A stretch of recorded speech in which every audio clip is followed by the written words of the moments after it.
గమనించండి. సహోదరి సాక్ష్యం ఇస్తుంది. తంది చిలకలూరుపేటే. ఇక్కడ పరిచర్య చేస్తుంది సహోదరి. గడిచిన నెల 28వ తారీఖు అర్ధరాత్రి 12 గంటల సమయంలో తనకి శ్వాస పీల్చుకోలేని పరిస్థితి, ఇంకా చనిపోయే పరిస్థితి, ఊపిరి కూడా ఆడని పరిస్థితి.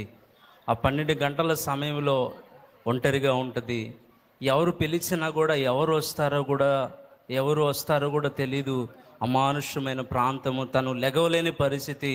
ఆ మంచంలో కూడా చివరి కోణంలో ఉంది. ఇంకా ఊపిరి కూడా పోయే పరిస్థితిలో, చచ్చిపోతానేమో అన్న పరిస్థితిలో, ఇక పిలవలేని పరిస్థితి, మాట కూడా రాని పరిస్థితిలో ఒక్కటే ఎక్కడో ఒక మాట, దేవా నన్ను బ్రతికించు, నీ సేవ చేస్తాను, నీ కొరకు బ్రతుకుతానయ్యా, నీకు సాక్షిగా దేవుని సన్నిధిలో సాక్ష్యం ఇస్తానని ఎక్కడో ఒక్క ఆశతో ప్రార్థన చేసింది మనసులో.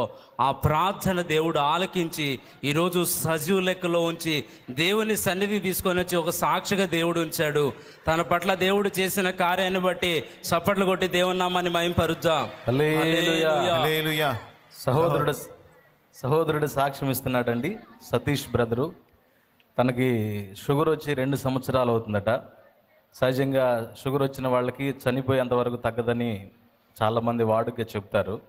అయితే దైవజనుల ద్వారా దేవుని వాక్యం విన్నప్పుడు, నేను దేవుని సన్నిధిలో ప్రార్థన చేసుకుంటాను, దేవుడు అద్భుతాలు చేస్తాడు కదా అని కన్నీళ్లతో దేవుని సన్నిధిలో ప్రార్థన చేసినప్పుడు దేవుడు షుగర్ అంతా పూర్తిగా తగ్గించి నార్మల్ రిపోర్ట్ వచ్చేలా చేశాడట.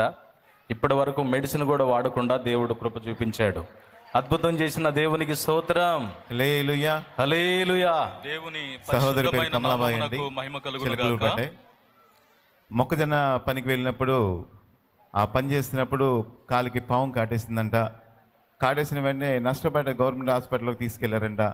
హాస్పిటల్లో డాక్టర్ పరీక్ష చేసి పాయిజన్ అంతా బాడీకి ఎక్కేసిందమ్మా, మేమైతే చెప్పలేం, ఇక్కడికన్నా వేరే గుంటూరు హాస్పిటల్, అట్లా కొంచెం పెద్ద హాస్పిటల్ తీసుకెళ్ళమన్నారంట. వీడి దగ్గర అయితే స్తోమత అంతకంత మాత్రమే. గుంటూరు గవర్నమెంట్ హాస్పిటల్ తీసుకెళ్దాం అనుకుంటే అక్కడ వారు కూడా చూసి మా వల్ల కాదని చెప్పారంట. అక్కడి నుంచి గుంటూరులోనే తులసి హాస్పిటల్కి తీసుకెళ్లారంట. డాక్టర్లు పరీక్ష చేసి 3 రోజులు గడిస్తే కానీ మేము ఏ నమ్మకం చెప్పలేమమ్మా, ప్రాణాపాయమైన స్థితి, ఖచ్చితంగా మేము గ్యారెంటీ ఇవ్వలేమని చెప్పారంట. వారైతే డాక్టర్ల మాట మీద లక్ష్యం ఉంచలేదు, కానీ తండ్రి సన్నిధి కాల్ సెంటర్కి ఫోన్ చేసి దేవుని నుంచి అది ప్రార్థన చేయించుకున్నప్పుడు అద్భుత రీతిలో డాక్టర్లు అయితే నమ్మకం చెప్పలేని బిడ్డని ఈ దినాన దేవుడు సజీవ లెక్కలో ఉంచి మన మందికి నడిపించాడు. ప్రార్థన ఆలకించి స్వస్థపరిచిన దేవునికి మహిమ కలుగును గాక. దేవునికి మహిమ కలుగును గాక. సహోదరి చెల్లి కోణంకి నుంచి స్వరూపరాణి అనేటువంటి ఒక చెల్లి వచ్చిందండి. తను ప్రెగ్నెన్సీతో ఉంది, 6వ నెల. అయితే గర్భంలో ఉన్న శిశువు విషయంలో డాక్టర్స్ దగ్గరికి చెకప్ చేయించడానికి వెళ్ళినప్పుడు డాక్టర్స్ గర్భంలో ఉన్న శిశువు విషయంలో చెప్పినటువంటి మాట ఏమిటి అని అంటే, ఆ శిశువుకి 2 కిడ్నీస్లో కూడా ప్రాబ్లమ్స్ ఉన్నాయి. ఆపరేషన్ చేసి ఆ బిడ్డని బయటకు తీయాల్సినటువంటి పరిస్థితి రావచ్చు. అది ఒక విధంగా ఏదైనా సరే తల్లికి బిడ్డకి ఒక అపాయము కలిగేటువంటి పరిస్థితి అని చెప్పినప్పుడు డాక్టర్లు చెప్పినటువంటి మాటను బట్టి భార్యాభర్తలు ఇరువురు తండ్రి సన్నిధి చర్చికి వచ్చి బలిపీఠం దగ్గర కన్నీరు కార్చి దేవుని పాదాలను ఆశ్రయించి, ప్రభువా, గర్భములో పిండముగా ఉన్నప్పుడే రూపుదిద్దేటువంటి దేవుడవు నువ్వు, నీ యందు విశ్వాసం ఉంచుతున్నాము, ఆ బిడ్డకి ఎటువంటి ఆపరేషన్ లేకుండా నార్మల్గా సుఖవంతమైన కాన్పు జరగాలి అని ఇరువురు ఏకీభవించి కన్నీరు కార్చి ప్రార్థించినప్పుడు కన్నీరు చూచి తట్టుకోలేనటువంటి దేవుడు విశ్వాసం ఉంచి ప్రార్థన చేసిన భార్యాభర్తల ప్రార్థనకు దేవుడు పండంటి మగబిడ్డనిచ్చాడు. కిడ్నీస్లో ఎటువంటి ప్రాబ్లం లేకుండా చేశాడు. ఈ రోజున దేవుని సన్నిధిలో స్వరూపరాణి చెల్లిని సాక్షిగా నిలబెట్టాడు. ఆ దేవునికే మహిమ కలుగునుగాక. హల్లెలూయా. చిన్న బిడ్డ సాక్ష్యం ఇస్తున్నానండి. స్కూల్ నుంచి వస్తూ రోడ్ క్రాస్ చేస్తున్నాడంట. సడన్గా ఒక కారు వచ్చేసి ఆ బిడ్డని ఢీకొట్టిందంట. ఆ కారులో ఉన్న వ్యక్తి అయితే పూర్తిగా భయపడి ఒక పావు గంట సేపు కిందకి దిగలేదంట. ఎందుకంటే బిడ్డకి ఖచ్చితంగా చనిపోతాడన్న గట్టి దెబ్బ తగిలిందని కారులో ఉన్న కార్ డ్రైవరు కొద్ది సమయం దాకా కింద దిగలేదంట. కానీ దేవుని యొక్క మహాకృప ఆ చిన్న బిడ్డ ఎటువంటి ప్రమాదం కాకుండా ఒక దెబ్బ కూడా తగలకుండా దేవుడు తన పరిశుద్ధమైన రెక్కలలో కాపాడని చెప్పి తల్లిగారు సాక్ష్యం ఇస్తున్నారు. ప్రమాదం నుంచి కాపాడిన దేవునికి మహిమ కలుగును గాక. హల్లెలూయా. హల్లెలూయా. సహోదరుడు సాక్ష్యం ఇస్తున్నాడండి. పేరు ఎలమంద. వాళ్ళ మనవరాలకి బాగాలేదు, ప్లేట్లెట్స్ అన్నీ తగ్గిపోయి డెడ్ సీరియస్ పరిస్థితిలో ఉండి 48 గంటల వరకు ఏం చెప్పలేమని డాక్టర్లు చెప్పారట. అయితే ఆ రోజు ఆల్ నైట్ అయితే దేవుని సన్నిధిలోకి వచ్చి ప్రార్థనలో ఏకీభవించి నిన్నే తలచి అనే పాట అన్నయ్య పాడుతున్నప్పుడు ఆ పాటలో ఏకీభవించి కన్నీళ్లతో ప్రార్థన చేశాడట. ప్రార్థన చేసిన అప్పుడు దేవుడు అద్భుతంగా ఆ బిడ్డని స్వస్థపరిచి ఆరోగ్యవంతురాలుగా చేసి సన్నిధిలో నిలవబెట్టాడు. ఇదిగో ఇక్కడ తీసుకొచ్చాడు. స్వస్థపరిచిన దేవునికి మహిమ కలుగును గాక. హల్లెలూయా. హల్లెలూయా. సహోదరి సాక్ష్యం ఇస్తుంది. తన మిట్టపాలెం సహోదరి ఇంట్లో పని చేసుకుంటూ ఉంటుంటే తన పిల్లగాడు గుక్కపెట్టి ఏడుస్తూ ముందుకు పడిపోయాడంట. పిల్లగాడు ఇప్పుడు దాకా ఏడుస్తున్నాడు, ఆడుకుంటున్నాడని బిడ్డ దగ్గరికి వెళ్ళి చూస్తే ఎటువంటి స్పర్శ లేదు, నీలకపోయి అంతే కళ్ళు తెరిచి చూస్తున్నాడు కానీ ఉలుకు పలుకు లేదు. తడుతున్నా కూడా లెగవలేని పరిస్థితి, ఊపిరి ఆడని పరిస్థితి. చనిపోయాడని సహోదరి అనుకొని అక్కడే మోకాళ్ళతో ప్రార్థన చేసింది. దేవా, అటు చుట్టుపక్కల కూడా ఎవరు లేరు, ఎవరికైనా చెప్పి పిలిచి ఆసుపత్రికి తీసుకొని వెళ్దామన్నా కూడా చుట్టుపక్కల మధ్యాహ్నపు వేళ ఎవరూ లేరు. సహోదరి అక్కడే మోకరించి ప్రార్థన చేస్తుంది. దేవా, ఈ బిడ్డను బ్రతికించయ్యా, నువ్వు స్వస్థపరచగలిగిన వాడవు కదయ్యా, నీకు అసాధ్యం అంటూ ఏమీ లేదు కదయ్యా, ఈ బిడ్డ నీ పని కొరకు వాడబడాలి అని సహోదరి కన్నీటితో ప్రార్థన చేస్తుంది. ఇక బిడ్డ లెగవట్లేదు. లగవపేపడి చుట్టుపక్కల వాళ్ళన్నా పిలుద్దాం, ఆసుపత్రికన్నా తీసుకొని వెళ్దామని ఆ బిడ్డని అక్కడే ఇంట్లో పండబెట్టి బయటకు వెళ్ళింది. సహోదరి చేసిన ప్రార్థన దేవుడు ఆలకించి ఆ బిడ్డ చిన్నగా అమ్మ అని పిలవటం ప్రారంభించాడు. దేవుని గాయపడిన హస్తం ఆ బిడ్డ మీదకు చాపబడ్డది. ఈరోజు సజీవ లెక్కలో ఆ బిడ్డని సజీవ యాగంగా ఇక్కడ తీసుకొని వచ్చి సహోదరి సాక్ష్యం ఇస్తుంది. తన ప్రార్థన ఆలకించిన దేవునికి స్తోత్రాలు చెల్లిద్దాం. హల్లెలూయా. దేవునికి మహిమ కలుగును గాక. షేక్ దహేరా అనేటువంటి సహోదరి ఒంగోలు ప్రాంతం నుంచి, ప్రకాశం జిల్లా ఒంగోలు నుంచి షేక్ దహేర్ అనేటువంటి చెల్లి వచ్చిందండి. తనకు వివాహమైంది. తనకిద్దరు కుమారులు. పెద్ద కుమారుని వయస్సు 22 సంవత్సరాలు. అయితే ఆ పెద్ద కుమారుడికి దెయ్యము పట్టింది, దురాత్మ పట్టింది. ఆ దురాత్మ పట్టడం వల్ల, దెయ్యము పట్టడం వల్ల ఇంట్లో తలుపులు వేసేసుకొని బయటికి వెళ్ళడానికి వీలు లేకుండా ఏదో ఒక రకమైనటువంటి భయంతో ఇంట్లోనే ఉండడం చేస్తూ వచ్చాడు. తల్లిగా, ఆ కుటుంబీకులు తండ్రిగా వాళ్ళు ఇరువురు కూడా ఎంతో బాధపడ్డారు, కన్నీరు మున్నీరయ్యారు. యేసు ప్రభువుని తను రక్షణ పొందింది చెల్లి. అయితే నా కుమారుని విషయంలో ఇలా ఉంది ఏమిటి అని చెప్పి దేవుని సన్నిధికి వచ్చి దేవుని పాదాల చెంత కన్నీరు విడిచి ప్రార్థించింది. ప్రభువా, నీ గురించి మేము విన్నాము, దెయ్యములు పట్టిన వారు దెయ్యములన్నీ కూడా వదిలిపోయినట్లుగా, విలవిల్లాడించి వదిలిపోయినట్టుగా దైవజనులు చెప్పారు. మరి అలాంటప్పుడు నా కుమారుని పట్టి పీడిస్తున్నటువంటి ఆ దురాత్మ సంవత్సర కాలముగా బాధిస్తూ ఉంది. ఆ బిడ్డ విషయంలో మీరు విడుదల ఇవ్వమని ఏకీభవించి కన్నీరుతో ప్రార్థన చేశారు.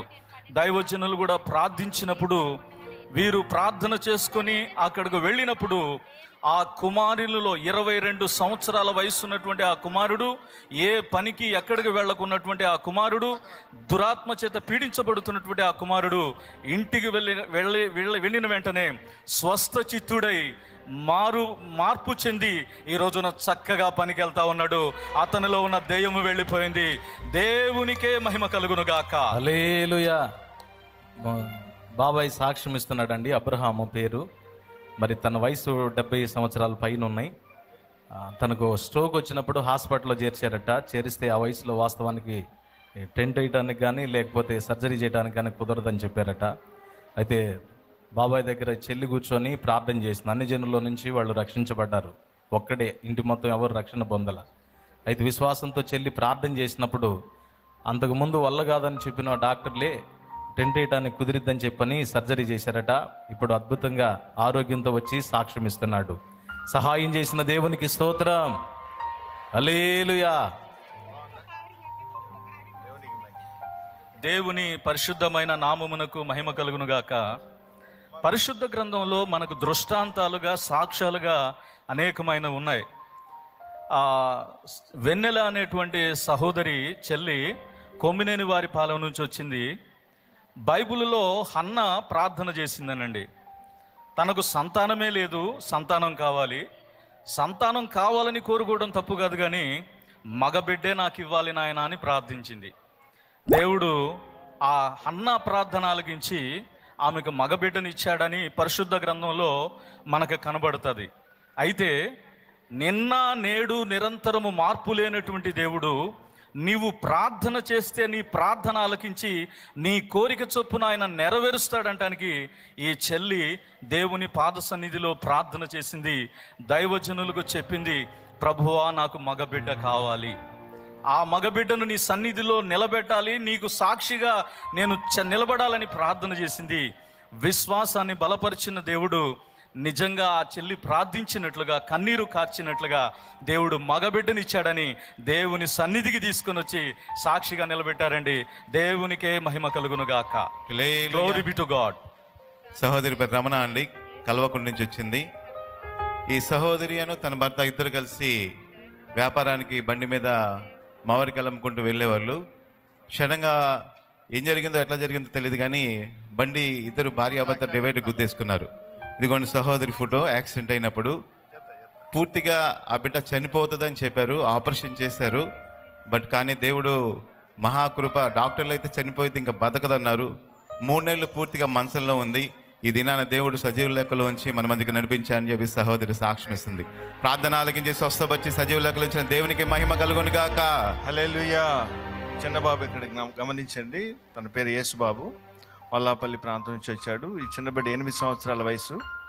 చిన్నబిడ్డకి ఒక నెల క్రితం శరీరం అంతా నీరు పట్టి విపరీతంగా లావ్ అయిపోయాడట.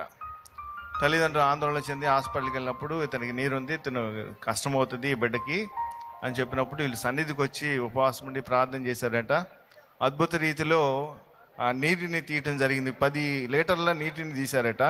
బిడ్డని సజీవ లెక్కలో ఉంచారన్న, ప్రాణాపాయ స్థితి నుంచి కాపాడాడు. మా ప్రార్థన ఆలకించి దేవుడు సమాధానం ఇచ్చాడని చెప్తున్నారు. దేవుడు చేసిన కార్యాన్ని బట్టి దేవునికి మహిమ చెల్లిద్దాం.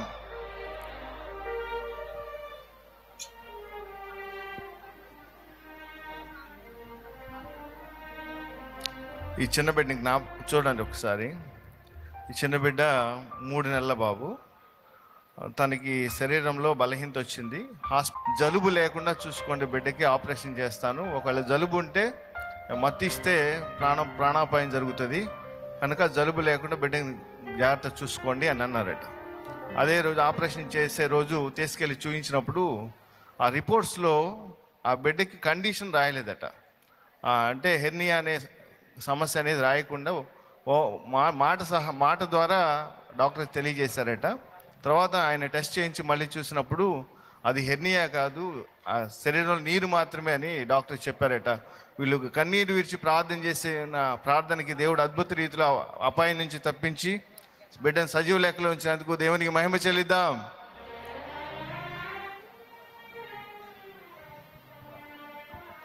తల్లిని ఒకసారి చూడండి.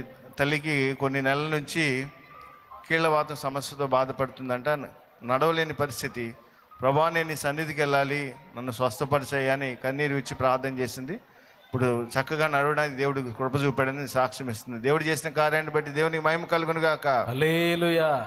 సహోదరుడు సాక్ష్యం ఇస్తున్నాడండి శ్రీనివాసరావు.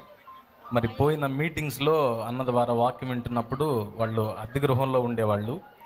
దేవుడు ప్రార్థన చేస్తే అద్భుతం కార్యం చేస్తాడు, పేపర్ మీద రాసుకొని దేవుని సన్నిధిలో ప్రార్థన చేయండి అని ఇంటికి ఒక ప్రార్థన చేశాడట. మళ్ళా మీటింగులు కూడా రాలేదు. దేవుడు కృప చూపించి అసలు కట్టుకోవడానికి అవకాశమే లేని పరిస్థితిలో ఉన్న వారికి దేవుడు చక్కని గృహాన్ని కట్టుకోవడానికి ఆర్థిక ధనాన్ని ఇచ్చి గృహప్రవేశం కూడా జరిగించాడని సాక్ష్యం ఇస్తున్నారు. చప్పట్లు కొట్టి ప్రభువును మహింపరుద్దాం. సహాయం చేసిన దేవునికి స్తోత్రం. హల్లెలూయా. హల్లెలూయా.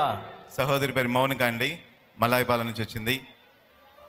ఆల్రెడీ తనకి 9వ నెలలో ఒకసారి నిండు నెలలు ఇంకొక వారంలో డెలివరీ అవుతుందనగా 9వ నెలలో ప్రెగ్నెన్సీ పోయిందంట.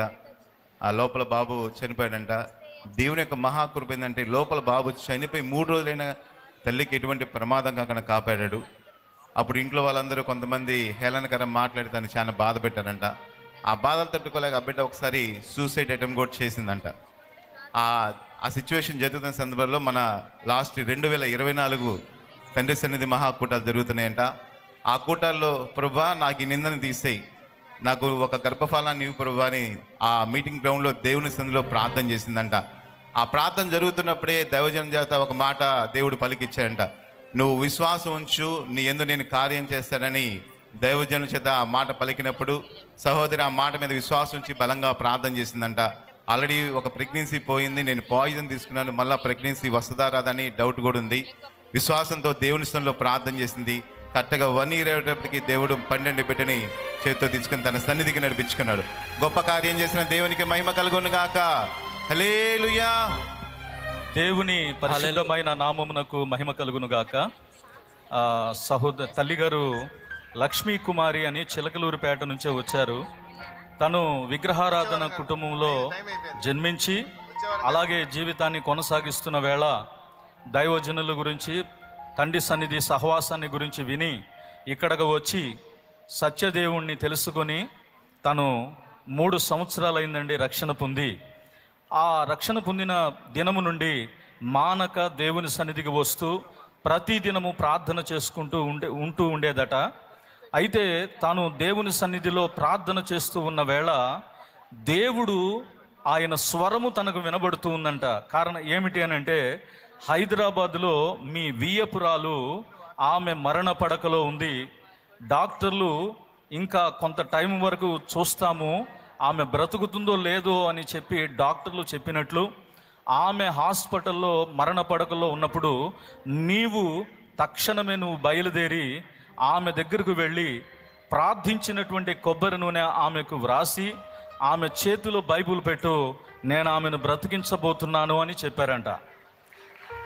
అయితే ఆ తల్లిగారు ఇక ఆలస్యం చేయకుండా, తడవు చేయకుండా దేవుడు తనతో మాట్లాడిన ఆ స్వరానికి లోబడి వెంటనే హైదరాబాదు సిటీకి, పట్టణానికి వెళ్ళిపోయి హాస్పిటల్ ఐసీలో ఉన్నటువంటి ఆ వియ్యపురాల దగ్గరికి వెళ్ళడానికి తను ప్రయత్నం చేసినప్పుడు డాక్టర్లు అనుమతించలేదంట. ప్రభువా ఏంటి నాయన లోపలికి వెళ్ళడానికి అనుమతించట్లేదు అని కొద్దిసేపు ఆ బయటనే ప్రార్థన చేసినప్పుడు డాక్టర్లు సరేనమ్మా ఇంత దూరం నుంచి వచ్చానంటున్నావు వెళ్ళమని చెప్పినప్పుడు వెంటనే వెళ్ళి ప్రార్థించినటువంటి దైవజనులు ప్రార్థించినటువంటి ఆ కొబ్బరి నూనె ఆమెకు సిలువ గుర్తు వేసి ప్రార్థన చేసి ఆమె చేతిలో బైబిల్ పెట్టింది. దేవుడు చేసిన కార్యం ఏంటంటే ఆ రోజు సాయంకాలానికల్లా మరణ పడకలో నుంచి ఆ వియ్యపురాలని లేపి దేవునికి సాక్షిగా నిలబెట్టారు. ఈ రోజున దేవుని సన్నిధిలో ఆ తల్లిగారు సాక్ష్యం చెప్తున్నారు. దేవునికే మహిమ కలుగును గాక. హల్లెలూయా. సహోదరి సాక్ష్యం ఇస్తుంది. తన పేరు కిరణ్ కుమారి. వారి చీరాల. ఇక్కడికి ప్రతి ఆదివారం దేవుని సన్నిధికి వస్తారు. 3 సంవత్సరాల కిందట బీడీ చదివిన తను గవర్నమెంట్ టీచర్ కోచింగ్ కొరకు ఎగ్జామ్ రాసింది. ఎగ్జామ్లో సెలెక్ట్ అయింది. సెలెక్ట్ అయినప్పటికీ అధికారులు అన్నారు అమౌంట్ కట్టాలని చెప్పారు. అయినప్పటికీ అమౌంట్ కట్టారు. అమౌంట్ కట్టినప్పటికీ ఎటువంటి ప్రయోజనం లేదు. అధికారుల దగ్గరికి వెళ్ళి అడిగారు, అయ్యా జాబు విషయం ఏమిటని. అధికారులు కూడా పట్టించుకోలేదు. ఎన్నో మార్లు అధికారుల దగ్గరికి వెళ్ళి వారిని అడిగినప్పటికీ వారు ఎటువంటి జవాబు లేదు. కానీ సహోదరి అయితే ప్రార్థన చేసింది, దేవా నాకు జాబును అనుగ్రహించయ్యా, నా కుటుంబానికి ఆధారం అదే ప్రభువా, నువ్వు సహాయము చేయమని దేవుని సన్నిధికి వచ్చి ప్రార్థన చేసింది. 3 సంవత్సరాలు రాని జాబు ఈ సంవత్సరములో దేవుని మహాకృపను బట్టి గవర్నమెంట్ జాబ్ ఉద్యోగాన్ని, గవర్నమెంట్ స్కూల్లో ఉద్యోగాన్ని దేవుడు అనుగ్రహించాడన్న. అదే కాకుండా మా ఆయన రక్షణ పొందటానికి కూడా దేవుడు కృప చూపించాడని సహోదరి సాక్ష్యం ఇస్తుంది. తన ప్రార్థన దేవుడు ఆలకిచ్చిన తన ఉద్యోగాన్ని బట్టి దేవునికి మహిమ చెల్లిద్దాం. హల్లెలూయా.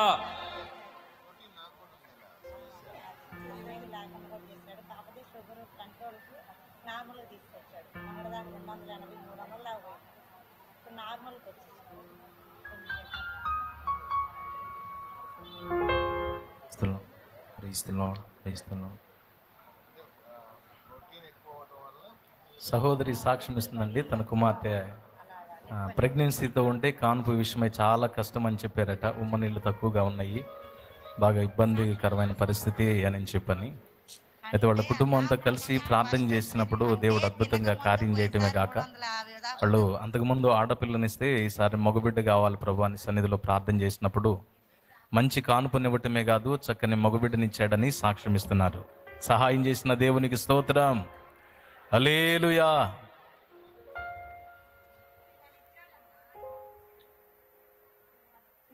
గమనించండి, సహోదరి సాక్ష్యం ఇస్తుంది. తన చిలకలూరిపేట, తను కుటుంబ పరిస్థితుల వల్ల, దురాత్మ ప్రేరేపణ వల్ల గడ్డి మందు తాగింది. గడ్డి మందు తాగితే కొల్ల రామారావు హాస్పిటల్కి తీసుకొని వెళితే వాళ్ళు అక్కడ డాక్టర్లు చూసి చెప్పింది ఏంటంటే ఈమె బ్రతకదు, రోజులు మనిషే. గుంటూరు ప్రాంతానికి తీసుకొని వెళ్ళమంటే గుంటూరు ప్రాంతంలో సురక్ష హాస్పిటల్లో జాయిన్ చేశారు. అక్కడ వారు కూడా చూసి చెప్పింది ఏంటంటే ఈమెకి డయాలసిస్ చేయాలి. రోజు ఒక 10 రోజుల దాకా డయాలసిస్ చేస్తే అది కూడా మేము చెప్పలేము, ఎందుకంటే గడ్డి మందు తాగి కిడ్నీలు పాడైపోయిన పరిస్థితి, బ్రతకటం కూడా అసాధ్యమని డాక్టర్లు చెప్పారు. కానీ వారి కుటుంబ సభ్యులు ఒకటే చేశారు, ఎంత డబ్బైనా పర్వాలేదు బ్రతికిద్దాం, ఎంత డబ్బులు పెట్టైనా మనం బ్రతికిద్దామని తన భర్త అమౌంట్ పెడుతున్నప్పటికీ ఈమెకి అర్థమైపోయింది నిన్ను బ్రతకను అని అర్థమైపోయింది. కానీ ఎక్కడో ఒక ఆశ, దేవుడు బ్రతికిస్తాడని ఒక ఆశ. వారి కుటుంబ సభ్యులు ప్రేయర్ టవర్కి ఫోన్ చేశారు, ఇలా పరిస్థితి అని. ప్రేయర్ టవర్ వాళ్ళు ఇక్కడ ప్రేయర్ చేసే బృందాలకు తెలియజేశారు. వారు ఉపవాసంతో ప్రార్థన చేశారు సహోదరి కొరకు. సహోదరి సజీవ లెక్కలో ఉండాలి, నీకు అసాధ్యం అంటూ ఏమీ లేదు కదయ్యా, సమస్తమును సాధ్యపరచగలిగిన వాడవు, నీ ఒక్కడివి మాత్రమే కదా ప్రభు అని వారు ప్రార్థన చేశారు. వారు చేసిన ప్రార్థన ప్రతిఫలం ఈరోజు సజీవ లెక్కలో ఏమైనా సజీవంగా ఉంచి సజీవంగా ఇక్కడికి నడిపించాడు. ఆ దేవాది దేవునికి మహిమ చెల్లిద్దాం. చప్పట్లు కొట్టి. హల్లెలూయా. సహోదరుడు సాక్ష్యం ఇస్తున్నాడండి, పేరు డేవిడ్ రాజు. మరి ఒక ఆటో ఎక్కాడంట, పనికి వెళ్ళి వస్తూ ఉంటే బస్కాపురం దగ్గర అతను ఫుల్గా డ్రింక్ చేశాడు. వీళ్ళు ఆటోలో ఉండారు. ఆటో తీసుకెళ్ళి లారీ గుద్దితే అది ఆటో తిరగబడి కొంత దూరం ఈడ్చుకొని వెళ్ళిందట. అందులో బ్రదర్ అను తనతో పాటు ఇంకొక 2 డ్రైవర్ ఉన్నారు. కానీ ఏ ఇబ్బంది కలగకుండా, చిన్న దెబ్బ కూడా తగలకుండా దేవుడు కాపాడాడని సాక్ష్యం ఇస్తున్నాడు. సహాయం చేసిన దేవునికి స్తోత్రం. హల్లెలూయా. సహోదరి రమాదేవి అండి, మాటూరు తన మురికిపూడి ప్రాంతంలో ఉంటా ఉంది. కొద్ది దినాలుగా కిడ్నీ సమస్యతో బాధపడుతూ ఉందంట. తను నడవలేని పరిస్థితిలో, చాలా ఇబ్బందికరమైన పరిస్థితిలో ఉంది. హాస్పిటల్కి వెళ్ళి టెస్ట్ చేయించుకుంటే షుగర్ ఏమో 200 పైన ఉంటుంది, ప్రోటీన్ కూడా 10% కన్నా ఎక్కువ ఉంటా ఉందంట. తనైతే ప్రతి శుక్రవారం ఉపవాసం ఉండి ప్రార్థన చేసిందంట. దేవుడు అద్భుత రీతిలో అవన్నీ నార్మల్ రిపోర్ట్ని ఇచ్చాడని సాక్ష్యం ఇస్తుంది. స్వస్థపరిచిన దేవునికి మహిమ కలుగును గాక.